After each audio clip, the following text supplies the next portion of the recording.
like, are you YouTubing like how to make a candle? Yes, exactly. I'm YouTubing how to make a candle. I'm ordering a melt pot and a candy thermometer on Amazon and the chipped wax. And, I wasn't handling the fragrance chemicals correctly. I was just kind of mixing things together. I made so many mistakes. That's where I learned things like the wick. Queen, I am so beyond delighted, honored, and just excited to bring you today's podcast. It is a glorious interview with Abigail Cook Stone. And I first got turned on to this incredible entrepreneur on a flight from Miami to New York. Flipping through Entrepreneur magazine, there was a full feature on her and her journey that just leapt off the page and into my heart. I was so inspired, enthralled. She has lessons that just we all must soak up. She had a dream of building a different kind of candle brand when she launched it in 2017.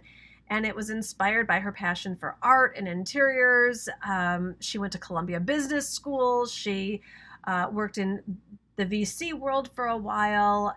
She worked at Ralph Lauren. So her whole background and past led to Otherland.com and her flagship store in Soho.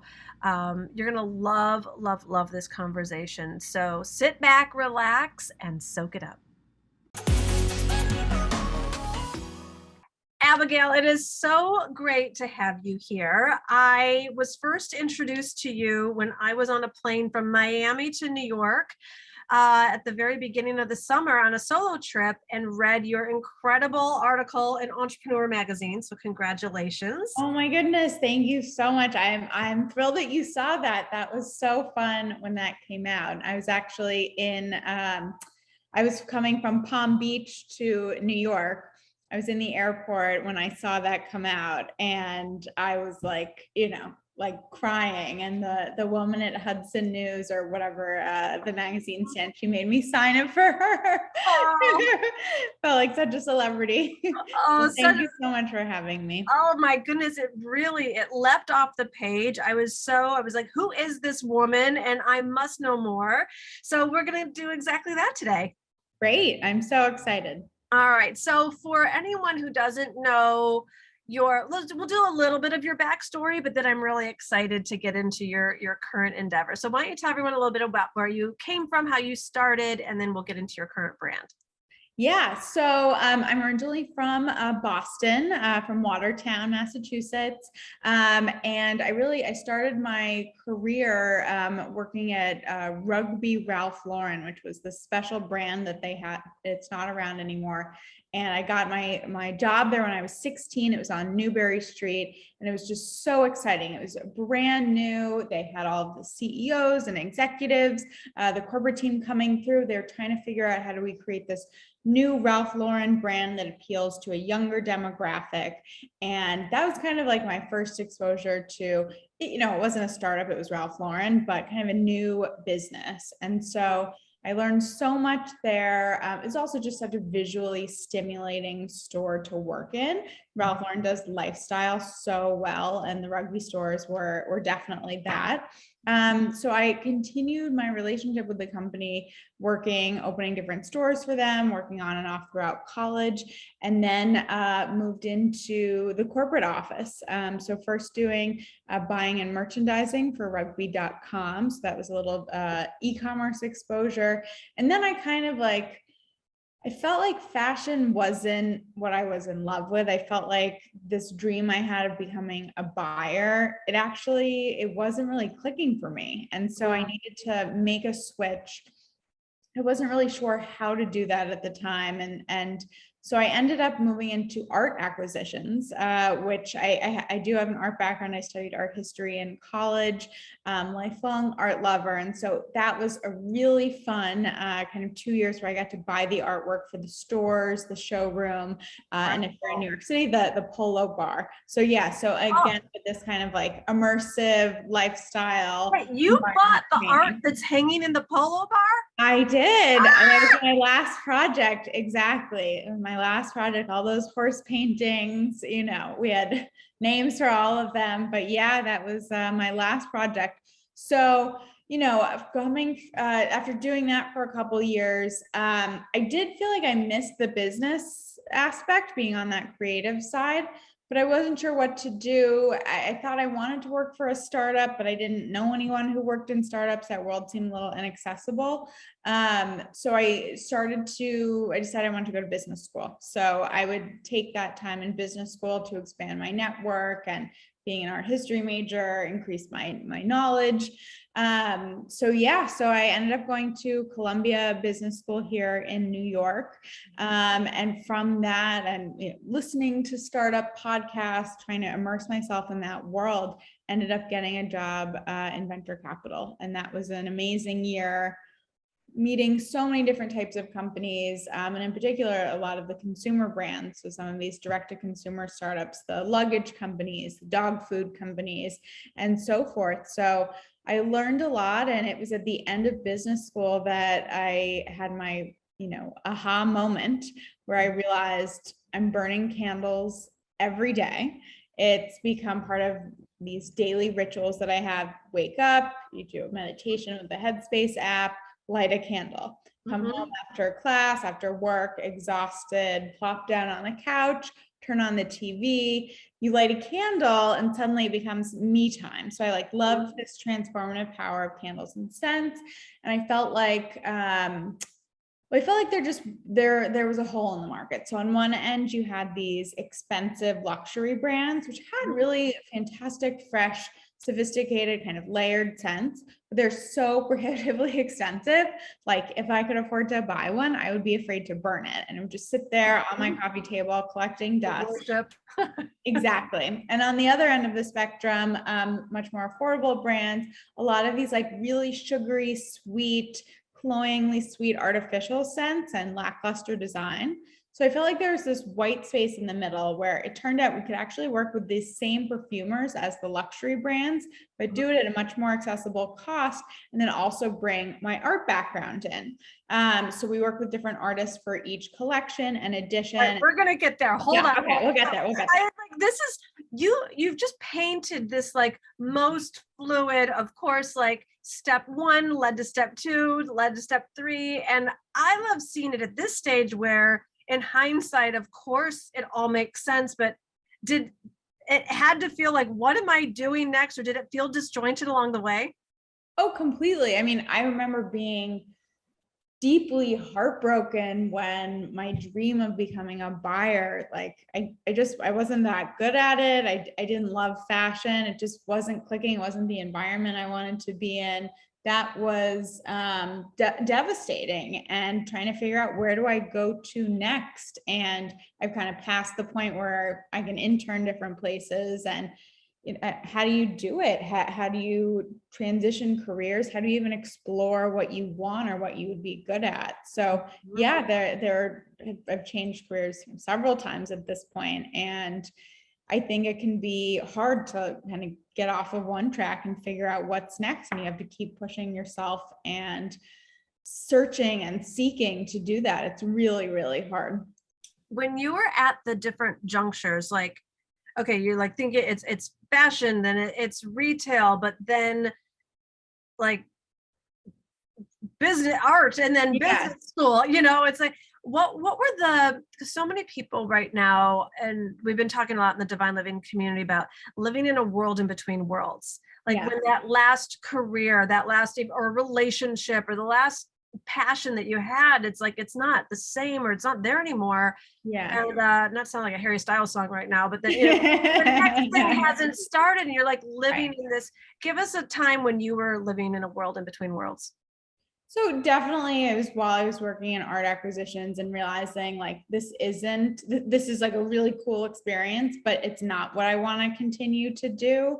And just feeling like I needed that change, and what I would do is actually podcasts. Like I was mentioning, that was how I first started to, I think, take some steps to make that transition. And, I'd be typing away at my desk, but I'd have my headphones in and I'd be listening to every startup podcast I could listen to on the way home, in the shower, like every waking moment, I would try to consume this new thing I had heard about that I was passionate about.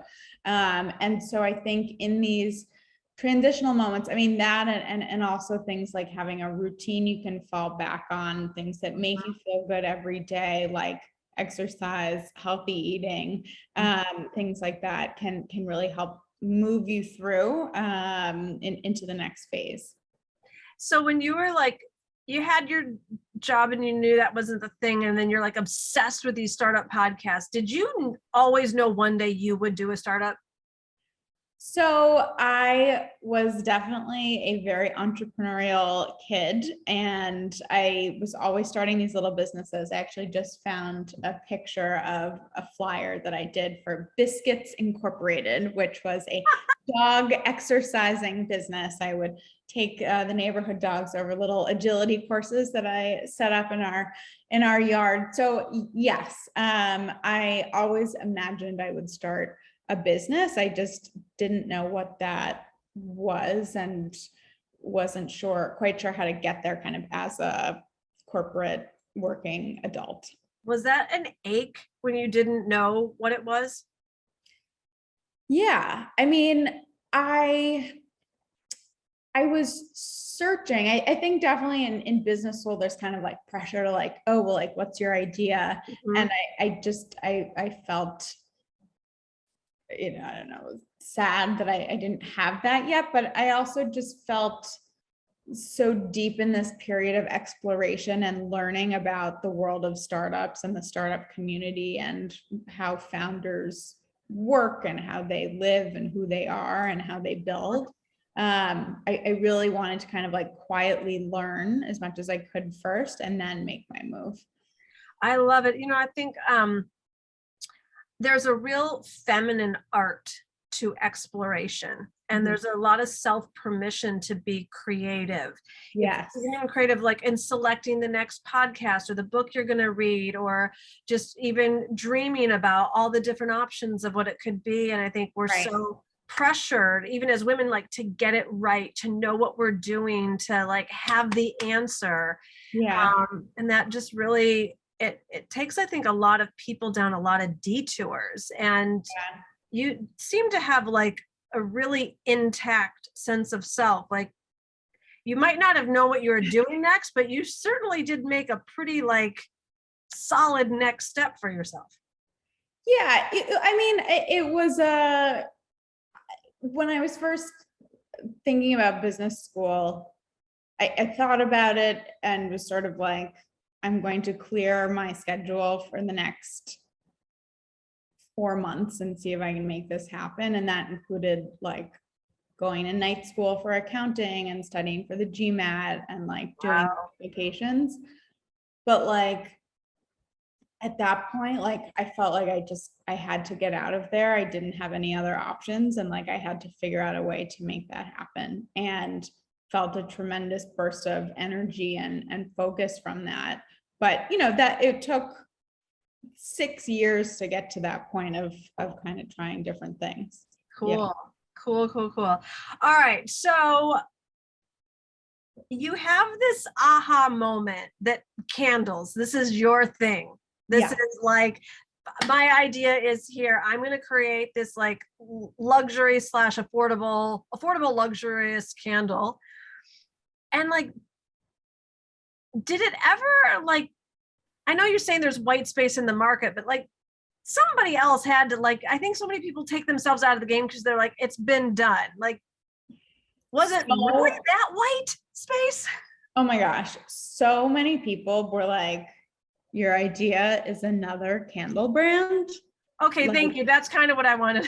Do you know how many candle brands are out there? You can go to any like farmer's market and find someone selling candles, or people selling candles on the street in New York. Like, is that what the world needs? Another candle brand? Yes. Yes. And I so clearly felt like the answer is yes. There just wasn't a brand that was connecting with culture, like existing in a modern digital community forward way and a storytelling way, and doing it online first, which most of these candle brands, even the biggest players of them all, were really, I'd say 90% in stores. Online was very small, but things like mattresses we're buying online. It seemed like I felt like we could do it, and especially taking the art forward approach, this visual forward approach, I felt like we could really get over that hurdle of not smelling before you buy, that we could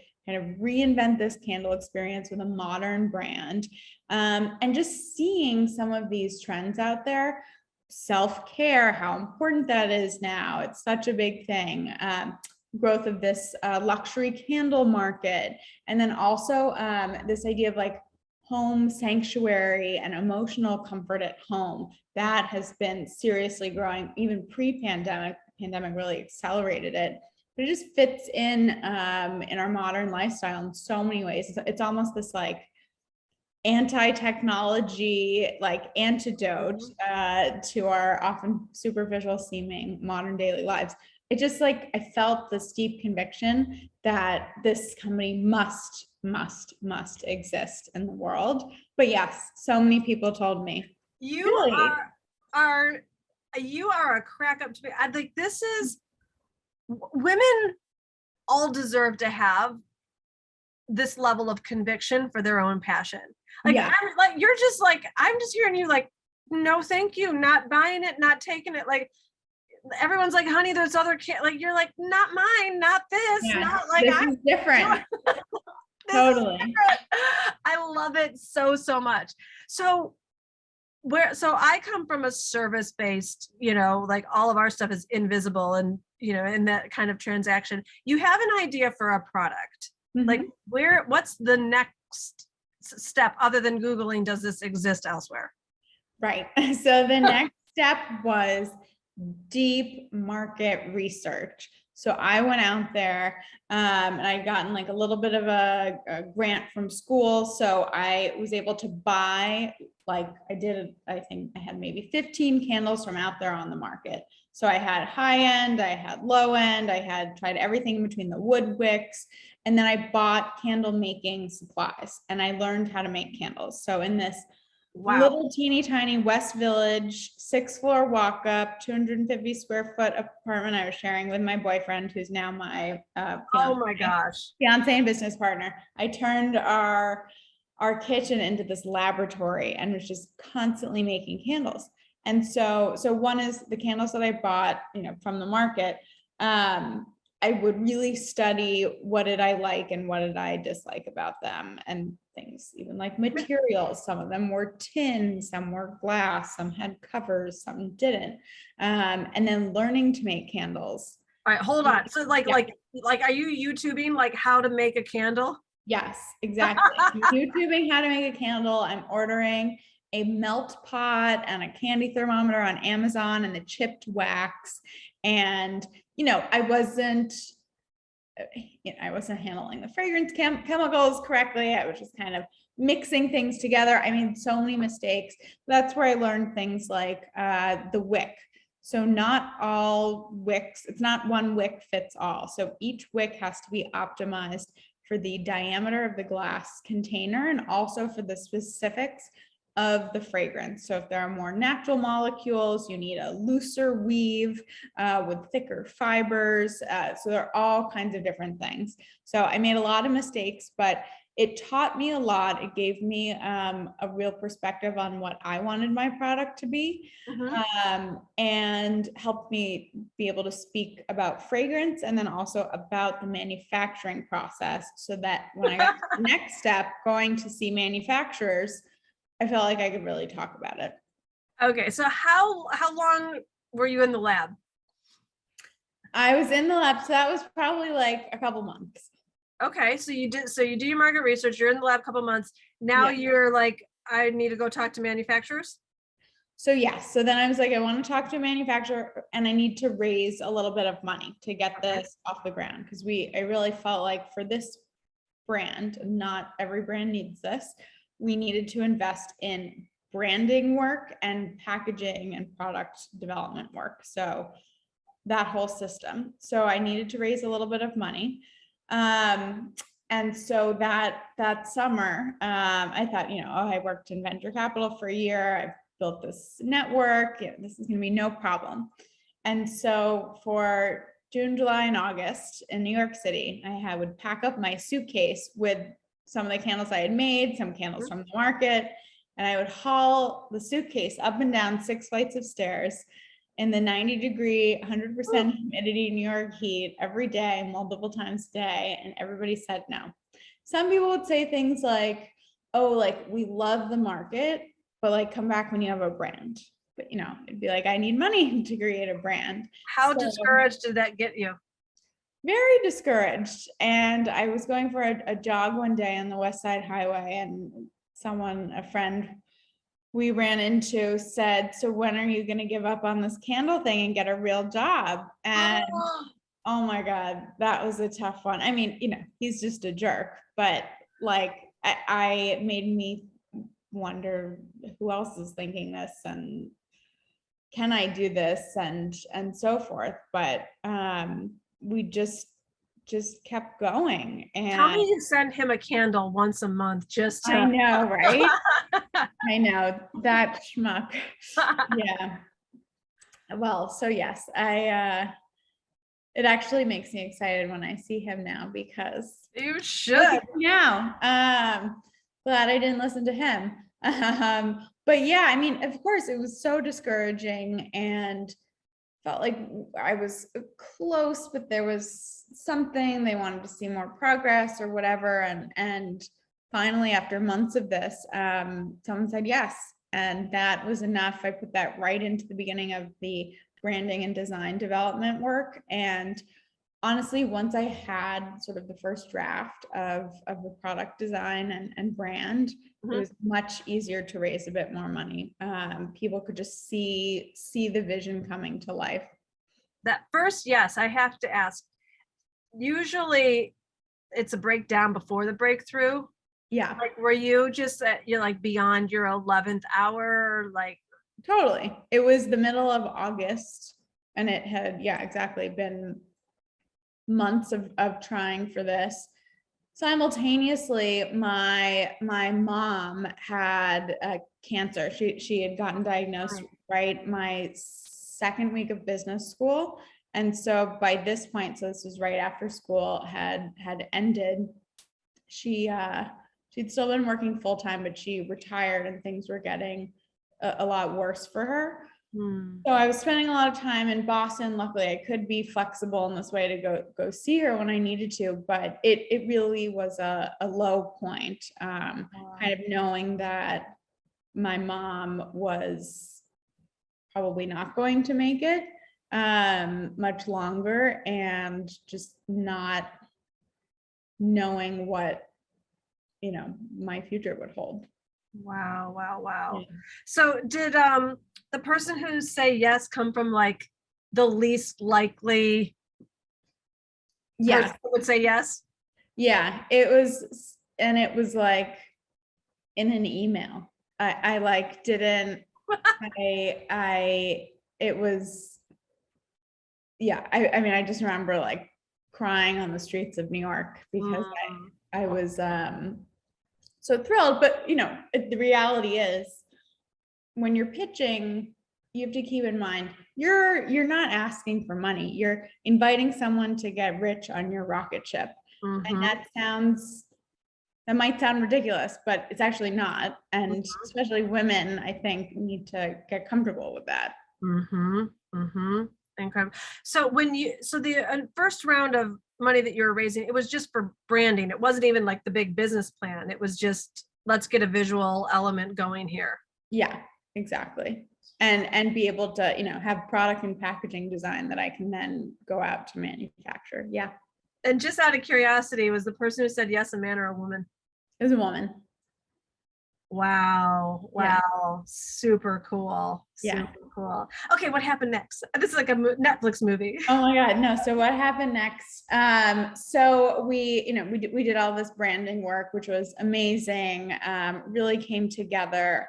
I saw the first draft of the branding on December 22nd, and it was That's like, my birthday. is it? It Yeah. was like so amazing. It was so exciting. I went back to Boston for the holidays, and I showed it to my mom, and there were two different directions. And she was really, this is very her, but I would say, which one do you like better? And she would ask me questions because she wanted me to know I had the answers inside myself. She didn't want to answer them for me.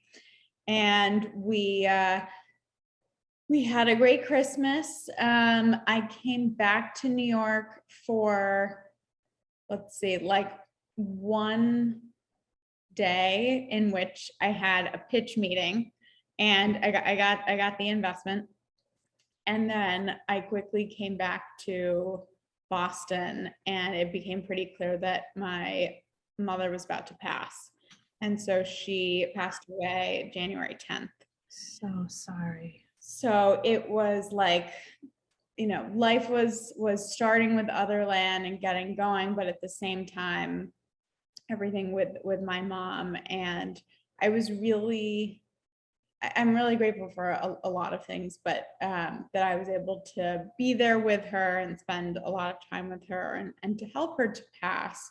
I feel very, very lucky for that, and that I was able to have a flexible schedule and be able to work, in Boston when I needed to. And so that was, a whole process to go through. And I was 28. My dad was a bit older, and he had Parkinson's for a long time. And so he very advanced at this point. So he was actually in a nursing home.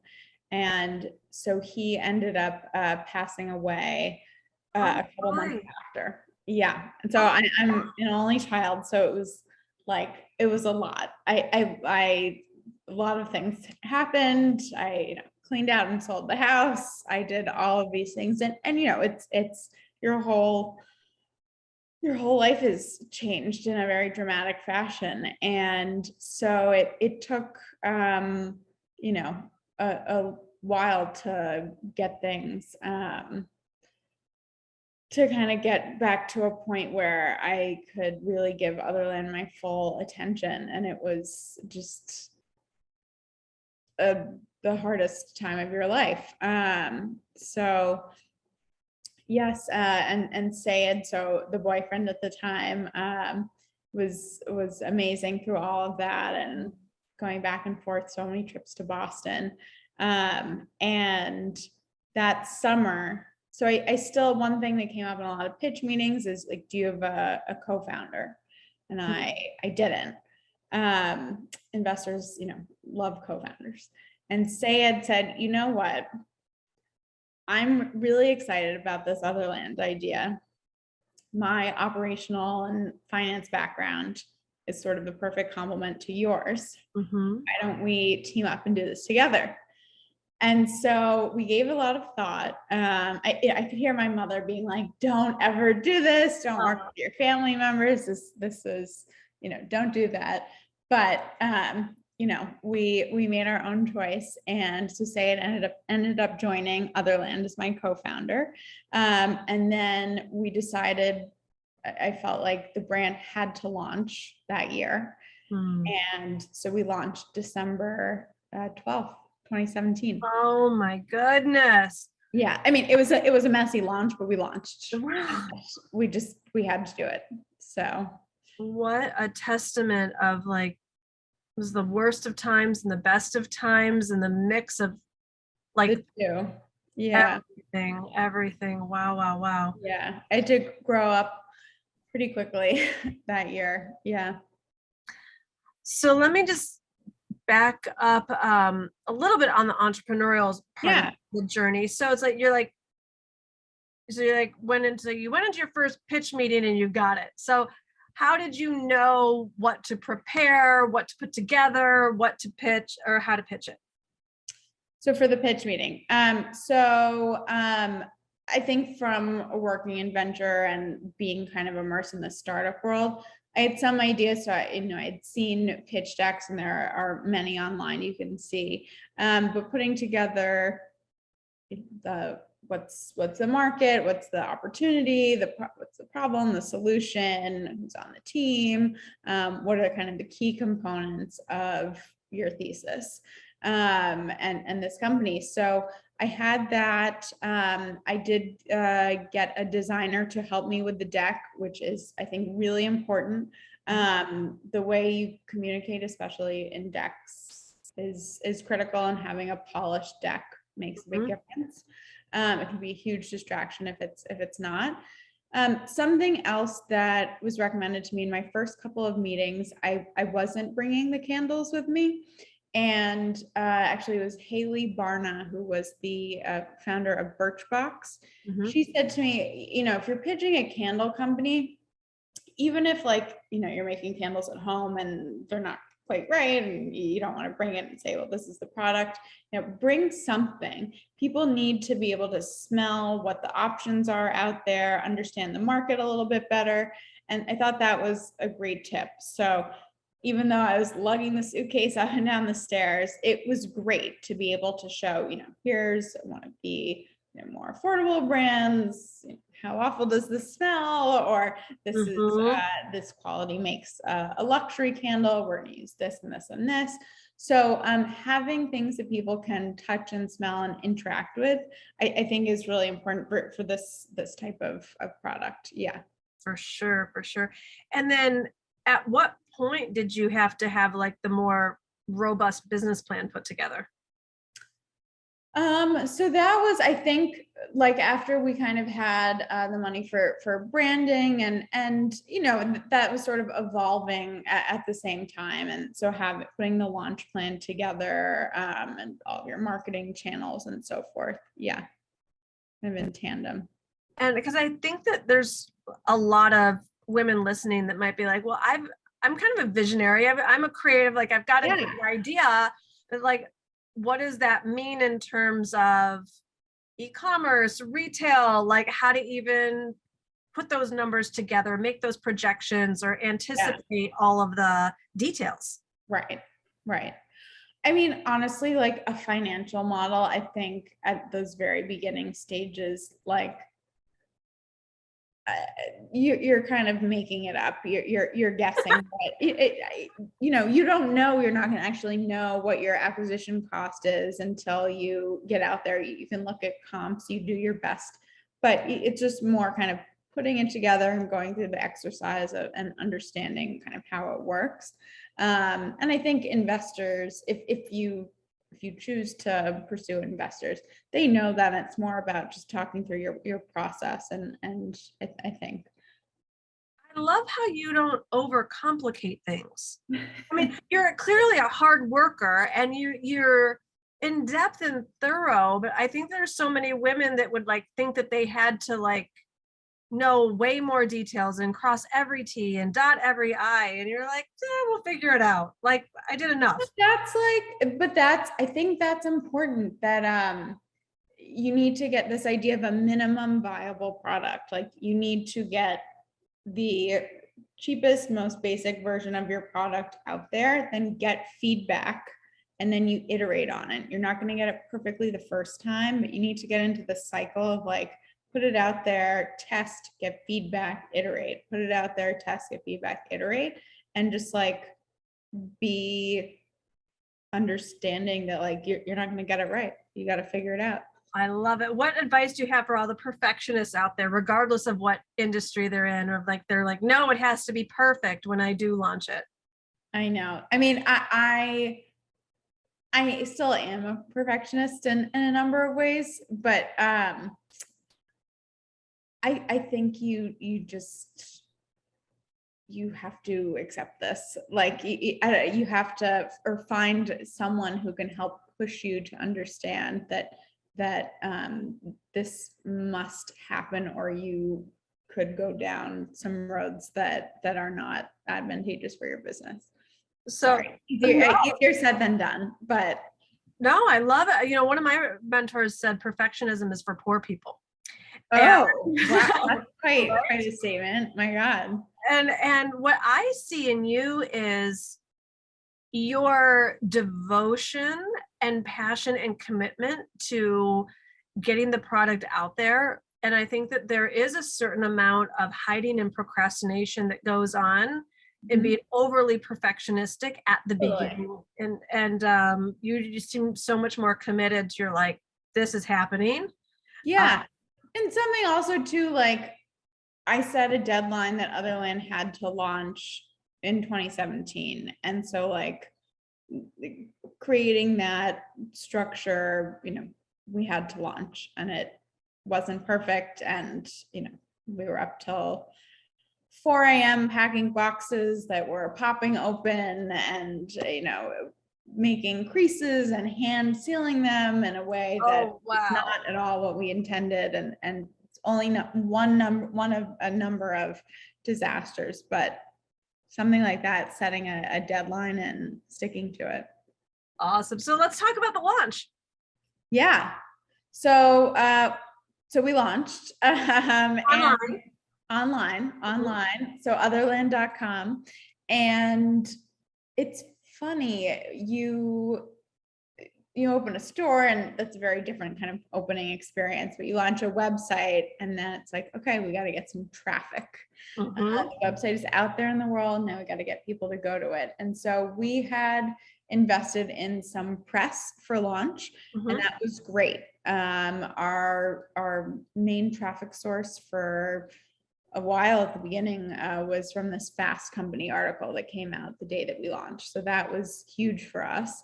But then you're out there and you've got to continue to get traffic and diving into digital advertising. Of course, you never want to be too reliant on that, but really building our social, our organic social, that was a huge thing for us. And our first hire was for social. Well, you've done such a great job, well, with all of it, but also that we'll make sure that everyone gets the links and follows you. And TikTok, be sure to follow us on TikTok. Oh, good. Okay, great. We'll make sure of that too. I gotta say, when I was reading the article before, like, cause I hadn't gone online, I was on a plane, I was like, I'm reading the article and I'm like, this woman, it's a candle. Like she's like acting like she invented the concept of the candle. Like it's like her thing was just so unique. And I have to admit, they really are. Like they really are. Like I love seeing a through line in a woman's life when things aren't disjointed and they all make sense. And your art background and it is looking like it's like looking at these pieces of art. It's just thank you gorgeous. I'll just quickly tell you about this one here. So this one is called Match Point. So it's from our Beach Club collection. And so this was inspired by my first job in New York City, was working as a ball girl at the US Open tennis tournament. So when I was thinking about summer scent memories, I said to the perfumers, do you think you could do something elevated around the scent of a freshly popped can of tennis balls? And so this is tennis ball, cut grass, and cucumber water. Oh my gosh, how special. I love it. And like you said, the story behind it, it's really exquisite. So how long were you online before you opened your first store? Let's see, 4.5 years. Yeah. So we just opened our first store like a couple weeks ago. Well, you had the pop-up at Rockefeller Center, right? So we did the pop-up at Rockefeller Center, and that was like half of May and June. And then we opened our flagship store in Soho on 454 West Broadway 3 weeks ago. Congratulations. So what was that process like, going from online to brick and mortar? Well, so I was so excited about it, especially because I got my start working in retail, and I just, of all of the things that Otherland is, we're very much about these sort of immersive experiences, a candle as an experience in a jar. And I really felt like we could excel at creating this visually stimulating and sensory Otherland IRL in real life. So I was very excited about it. I had lots of ideas, but the pandemic is still a sort of scary thing to navigate. And as a business owner, we'd first started thinking about opening a store. We started looking at retail spaces in August of last year, and then the Delta wave that came, and we got cold feet and we got really nervous. And of course, Omicron didn't help, but we had to make some tough decisions there about, is this the right thing and the right time and all of that. But we decided in January we really needed to make this happen, and who knows what was going to happen with the pandemic, but we needed to do it. And we had, lots of ups and downs in the process. I learned so many things. I mean, just the real estate part of it is a lot. It's tricky. I learned things like, so scaffolding. So New York has this thing called Local Law 11, and every 5 years, for brick buildings of a certain height, scaffolding has to go up and every brick has to be checked. So you need to find out with the landlord, where are they in the Local Law 11 cycle? And we had our dream location, everything was great. We had the lease draft, but we were about to sign it. And we'd been asking about this. You got to tell us where we are in this. And the day we were supposed to sign the lease, we found out scaffolding was going up for 8 months. And we already had the designs drawn up. I mean, we already had all of this. And so that was a tough choice. And we talked to a lot of our advisors, and we had some great people around us who were able to help us, from Credo Beauty and Soul Cycle and Casper. And they all said, don't do it. And it was so hard, but we walked and we found a new location. Wow. Even better. Yeah. So it was it's a big process. That's only the tip of the iceberg, but the store is so awesome. You have to come and visit. I definitely will. And did you have a mentor or mentors along the way? Yeah, for sure. Nadia Bujarwa and Lydia Gilbert from Dia & Co have been amazing. They're female founders, they're investors in Otherland. And it's just great to be able to call someone whenever you just want to talk something through or what have you. Also, I have a therapist that I talk to, and working together with Sayed, who we can call on if we need to work through something, but having that support circle around you is just so important. Especially, I think, with what I went through with my parents, and having people I can call on when I need help. That's maybe been something in the past I haven't been great about, but I think you can improve on that if you need that. Oh, well, you're talking to a former psychotherapist turned transformational coach. So I'm like, yes, why figure it out on your own, or why shove all those emotions in when it's like there's people for that? So totally. And it's really, my husband is my CEO as well. And, there's relationship dynamics, and then there's business partner dynamics, and then there's the combination. So it's really smart and really healthy and really necessary to have, an objective person to work with, have it as a sounding board so you can move on and issues get resolved. Totally. And so, like, I've got mentors, he's got mentors. There's some people we share, but we also have our own separate people, and we need all of that. That's great. That's great. What's been your favorite thing about opening up your flagship store? So I've always loved like watching our customers react to our product, like on Instagram, when people share it on Instagram. Having your own store is just like, you get to watch that all the time. And Mm. it's so fun to see people come in and talking to them, and they smell things, they pass it to the person they're with. What do you think of this? Or I love this, not this. Just hearing people's reactions. Oh my gosh, this reminds me of studying abroad in Paris and being in the Tuileries, having a picnic. So I am just so excited to be with our customers and learn from them, and hear what they want and what is exciting them. We're doing a lot of events too, which is really fun. What kind of events? Yeah, so we've got so we have one tomorrow, which is a partnership with Dame, which is a sexual wellness company, and so we're doing an event around their new it's like a sexual wellness gummy. We just did one. We did a sip and shop with customers, New York City customers last week. We did a mixology event with a new lower proof vodka brand called Body, which was really fun. The drinks were inspired by our summer scents. So yeah, we've got a lot of kind of fun things that we're working on. Lovely, Yeah, lovely. building the community. Yes, I will definitely get on that mailing list Yes. and swing on by. Well, Or you should come by tomorrow if you're free. We'll send you the info. okay, awesome, awesome. It feels like this is like it's the dream, you did it. But I just imagine you're such a visionary that there's always something next in that beautiful brain of yours. Oh my gosh. Well, thank you. I